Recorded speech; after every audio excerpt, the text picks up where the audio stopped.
More and more states are jumping on the legal marijuana bandwagon. It's still illegal in our area, but New York City recently relaxed the laws on pot possession. But does that mean there's more of the drug on the street? We sent Jen Lammers to get some answers. She's here with what she found out. Hello. Yeah, Ben and Christina. So you might not see people smoking pot there out in the open, but ever since New York loosened its laws on marijuana late last year, more people have been noticing a certain odor in the air.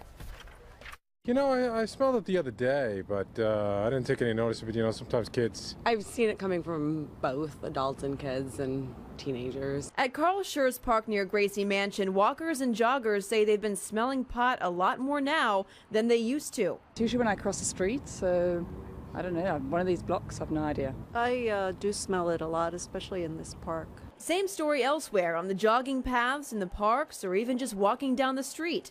To a lot of New Yorkers we talk to, it seems like marijuana is becoming a common sight and smell. Is it because people feel more comfortable to take pot public now that the laws in New York are different? Speaking before the Public Safety Commission today, Police Commissioner Bill Bratton said marijuana arrests are way down from last year. Part of that has to do with the way the law has changed. Possession of less than 25 grams of marijuana will now get you a fine instead of an arrest. That's why the DEA has been gradually shifting its focus to harder drugs. Heroin, opiates are our highest priority. But Bratton says that doesn't mean marijuana is any less dangerous. More so, he admits, on the part of the dealers. Last year at this time, they were a factor in 7 murders.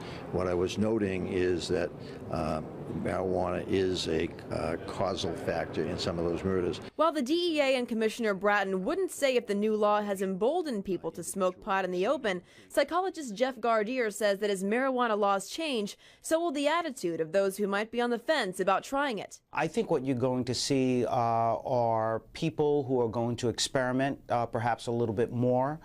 Those who have already been using marijuana, I think you're going to see an increase in those who use it regularly. And Agent Jim Hunt with the DEA says he has noticed a shift in where the pot is being trafficked. Now, most of it is coming from inside the U.S. in the Northwest in Washington, as opposed to Mexico or Jamaica.